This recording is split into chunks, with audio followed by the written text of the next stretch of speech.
There's no due process.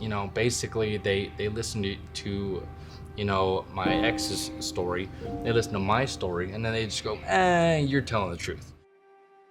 We'll call this man Dan. He says his daughter was alienated from him after a Child Protective Services report substantiated sexual abuse. That means CPS investigated and found that an incident of abuse is believed to have occurred.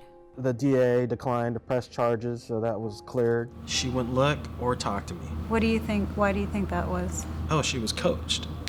She was definitely coached. Because my daughter was never like that. I mean, there's no charges. Everything's been dropped. It's just that lingering substantiated with CPS. No justice, no peace. Parents across the country are increasingly mobilizing to demand systemic changes, alleging corruption and incompetence are to blame for their loss of custody. They say the lack of transparency and oversight allows for mistakes in CPS and in family court. We can't tell what really happened in his case, but the judge used a CPS report as evidence and still allowed supervised visits. But what about the opposite scenario?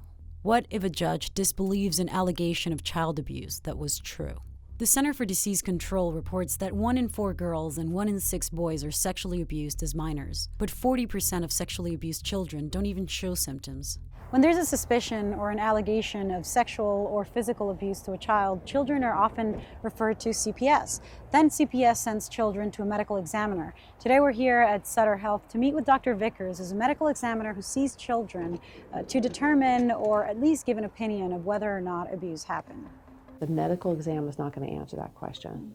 If I see something, I'll tell you. But if it's a normal exam, it doesn't mean that nothing happened. And the best way to determine whether something happened or not is to let the child make the disclosure. She says it takes a lot for a child to disclose. If they're not believed, or if there are negative consequences to the disclosure, like if they're threatened or fear a parent might be arrested, then they may change their story, and that could impact their credibility. I entered the family court system when I was 4 years old after disclosing to my mother that my father was abusing me. Instead of protecting me, our judge, who has been voted out of office twice and falsely claimed that she was a psychologist, sentenced me to 8 more years of molestation, physical and mental abuse, and hell. For 8 years, every single member of the family court system that my mother, her attorneys, and experts pleaded to save me accused her of alienating me and telling me what to say. Judges don't make these calls alone. They're sometimes guided by the testimony of behavioral experts who strike the disclosures as false or the result of children being coached to lie by a resentful parent. In some of the cases we evaluated, the therapist was paid for by the party accused of the abuse. So are you saying there are some therapists or some experts who have a reputation among lawyers to win custody for abusers? Recommend custody to abusers, but they don't think of it that way. People get their continuing education credits by attending presentations that have not been vetted on the merits. They become known, and therein lies their opportunity to serve as an expert witness. He found a therapist to say that our daughter had a false memory of abuse, despite me having the medical records to show that she had the fractured elbow. When our daughter talked to the therapist and let them know what was happening, they said, no, this is mother coaching you to say the abuse. There are a bunch of, what would I say, sycophantic experts who will make up words, labels for the women, such as alienator, gatekeeper. Parental alienation syndrome had already been blasted pretty thoroughly. Carol Brook is a law professor at UC Davis who has challenged the concept of parental alienation in her writing. Well, in fact, I think sometimes they call it emotional abuse. They say that there's brainwashing, and they will call that emotional abuse. So there is the disbelief of actual abuse, whether it is psychological or physical or sexual. But online, the literature and the lists of experts are endless. I wanted to meet an expert in parental alienation. Dr. Lynn Steinberg, a psychologist in LA who specializes in parental alienation and sexual abuse, reached out to us to talk about it. Nightmare. I've never experienced anything as painful and nightmarish in my whole life. She says she understands the issue of parental alienation because she herself is a so-called erased parent. So how does she tell between true and false allegations? the abused child would maintain a relationship with the parent who had abused them, and in fact wanted to see them and wanted to go back to them. This is like always or almost always? Probably 90% part. They always want to go back to the abusive parent. Abused children? Yes. Even if they're sexually abused, physically abused, emotionally abused? Even in those situations. So how do you distinguish between abuse and alienation?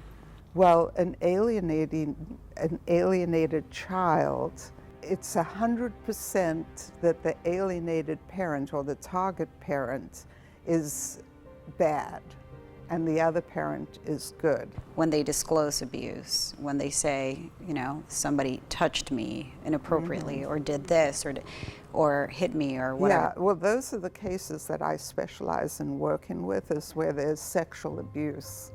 And really, you can investigate it all the way down to what the truth is.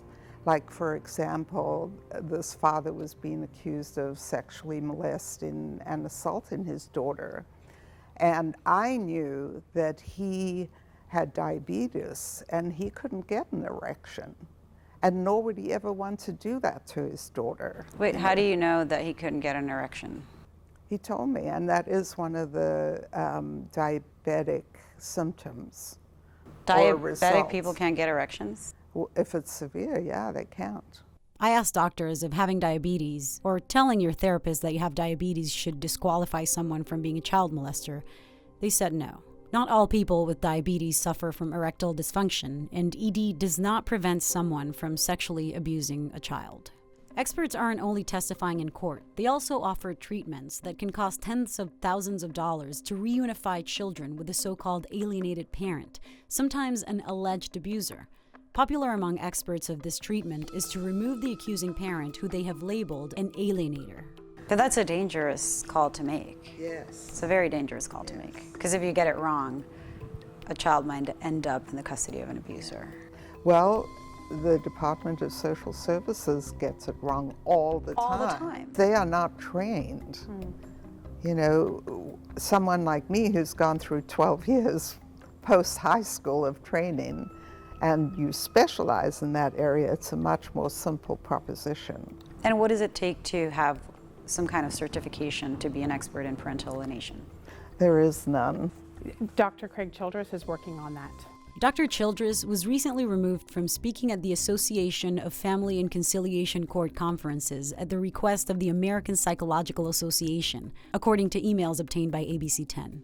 The initial complaints to the APA against his and his partner Dorsey Pruder's presentation reads, "Acceptance of the Childress and Pruder presentation by AFCC was beneficial to these people's commercial interests and their ongoing involvement as expert witnesses in child custody cases. But in our opinion, the presentation was not beneficial for education of psychologists or other professionals."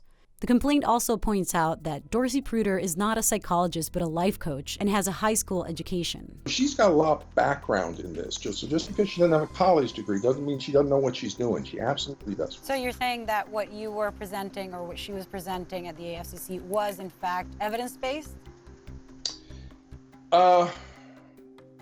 Not at this point. Okay.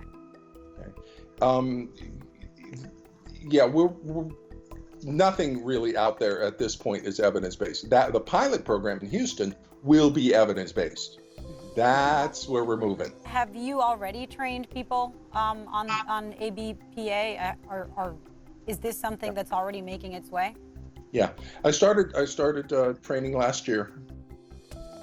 There are countless experts charging tens of thousands of dollars to treat children who reject a parent, therapies that remove the wanted parent and force the child, often ordered by a judge, with the so-called unwanted or targeted parent that the child is rejecting. Yes, they're trying to brainwash children into believing that they were not physically or sexually harmed. ABA, the AMA, every credible legal and medical organization in the country has said alienation is junk science, it shouldn't be allowed in a court of law, and yet that bogus theory is what is responsible for the vast majority of children that we know are getting forced into these abusive homes. The medical community rejects parental alienation syndrome, and studies show children very rarely make false abuse allegations. Just 4% of all allegations of abuse made by a child around a divorce are false. But in a system that leans towards disbelief, you can see the potential danger.